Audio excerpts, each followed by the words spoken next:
This show is brought to you by Safety FM.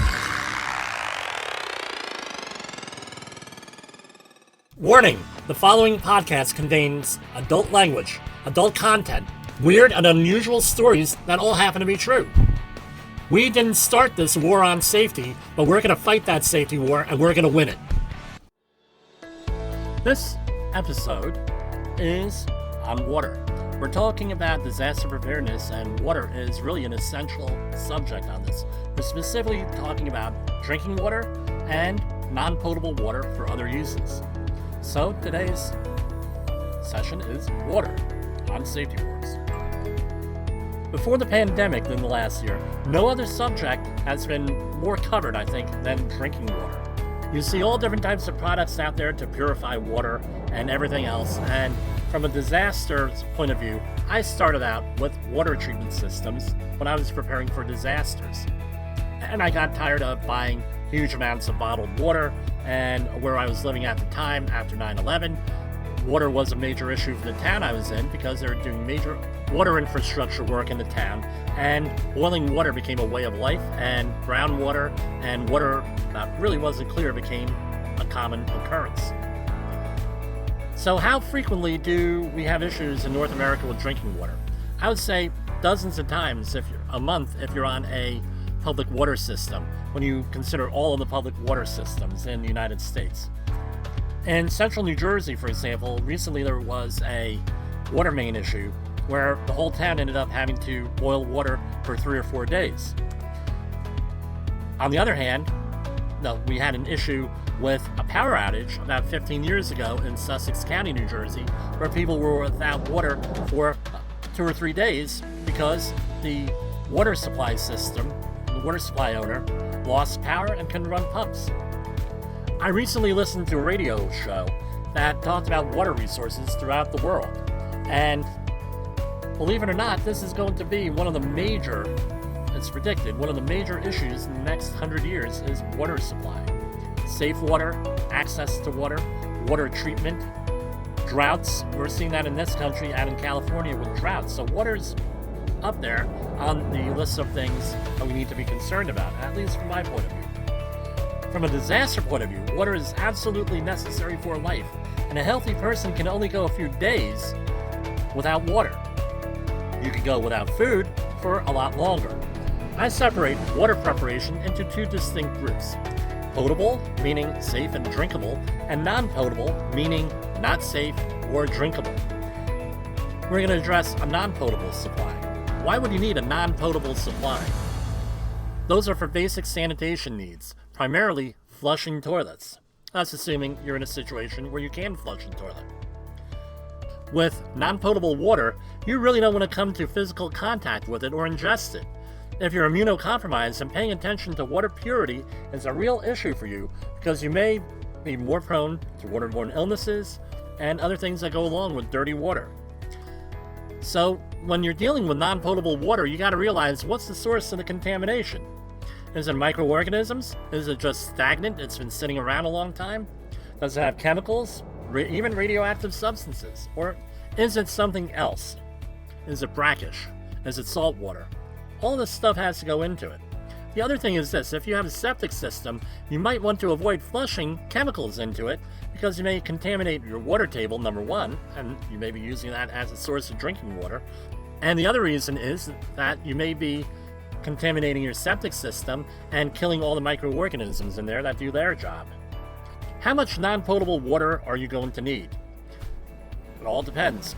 Do you have a pre-1982 toilet in this country? If the answer is yes, you're going to need 5 to 7 gallons of water to flush that toilet. If you have a newer toilet, you're going to need about 1.5 gallons of water per flush. What does this translate to? Anywhere from 7.5 to 35 gallons of water per person per day if you have normal bodily functions. How do you manage this? Well, you're probably going to want to conserve water, so maybe flushing toilets only when necessary. Like everything else we talk about, this is the one thing that needs to be planned for well ahead of time. So consider what to prepare for.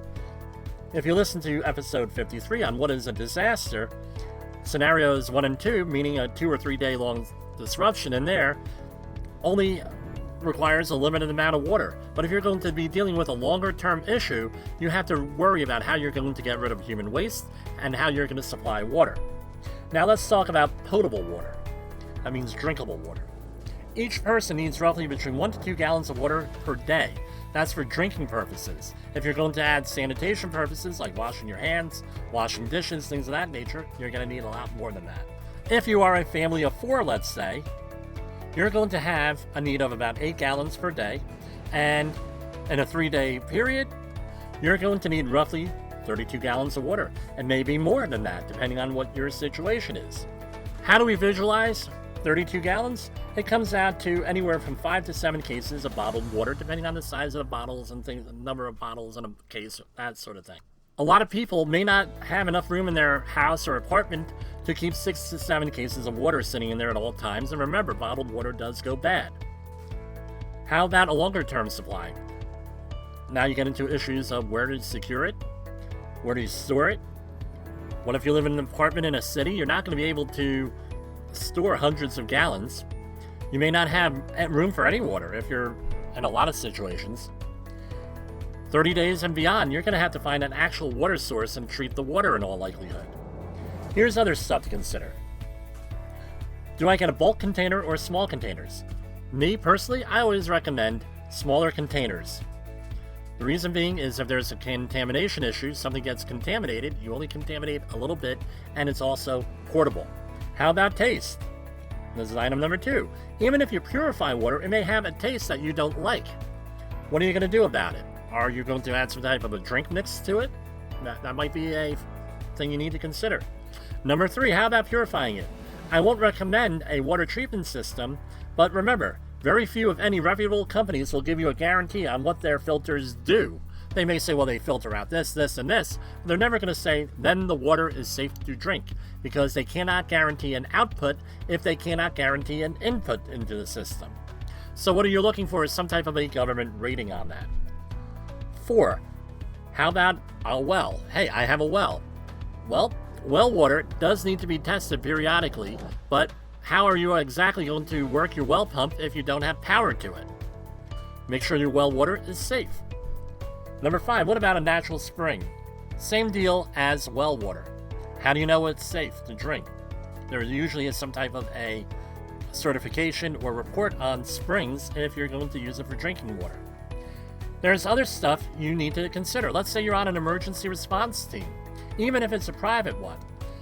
What I always recommend when I'm doing the training is be responsible for your own water, because the companies will often not have the supply together the first 4 hours of an emergency.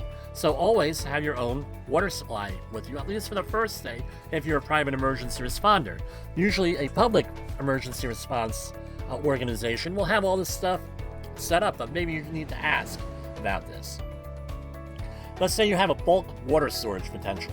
You need to figure out how quickly you can fill up that bulk storage container.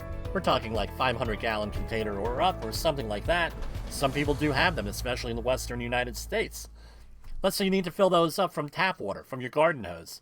A lot of those things only have a flow of 1 gallon a minute, so a 500-gallon container will take up to 500 minutes to fill. Do you have 500 minutes to fill a container? I don't know. What do you need to do? It's the 3 A's again. You have to assess what you're able to handle, assess what you're likely to have, and then go and act on what you're going to do. Assess, analyze, and act. That's what you need to do. I'll leave you with this story from Superstorm Sandy, something that I had to deal with. When we knew that the disaster was coming, that we were going to have a problem, we did a couple of things in my family. Our plan, that I really didn't communicate with my wife, which now I do, all of our plans, was to take care of the creature comforts. We already had a water supply ready to go. But I said to her, this is what we're going to do. We're a team here. Make sure all the dishes are washed, right? This isn't her doing it, it's us working as a team. Make sure all the laundry is done. We took showers. We made sure my infant son had enough clean water and gave him a bath. He was under a year old at that time. We then went and found every container we could in the kitchen. We put them out on the dining room table, and what was appropriate to store water in, we stored water in. So we had the entire dining room table filled with water, which we knew was safe. needed to be boiled after a few days because of stagnant water. It's not safe to drink. It's not potable. We also went and had bottled water available. Fortunately, we did not lose our water supply, but it was pretty much non-potable because the water treatment plant was underwater, even though it still did run. It was safe for us adults to take showers with that water. We got the okay from the town. They did some water sampling, but if you needed to drink it, it had to be boiled. Short of any type of certification from the town, I would not have used it for anything other than flushing toilets, which, believe it or not, was a big deal for us. So what's the main point of this? You have to plan ahead. Water is one of the things that you need to plan for. What kind of drinking water you're going to have, where is it going to come from, where you're going to store it, and this also applies for your office building. Well, let's say your office gets holed up for a couple of days in a disaster. That's not unforeseeable, where people get stuck in an office and can't get home, or people bring their families to the office because they have to live in the office for a few days while they're dealing with the emergency at home. That's also something that happens out there. So, water is the elixir of life. You gotta plan ahead. For Safety Wars, this is Jim Posel. The views and opinions expressed on this podcast are those of the host and its guest and do not necessarily reflect the official policy or position of the company. Examples of analysis discussed within this podcast are only examples. They should not be utilized in the real world as the only solution available, as they are based only on very limited and dated open source information. Assumptions made within this analysis are not reflective of the position of the company. No part of this podcast may be reproduced, stored in a retrieval system, or transmitted in any form or by any means, mechanical, electronic, recording, or otherwise, without prior written permission of the creator of the podcast, Jay Allen.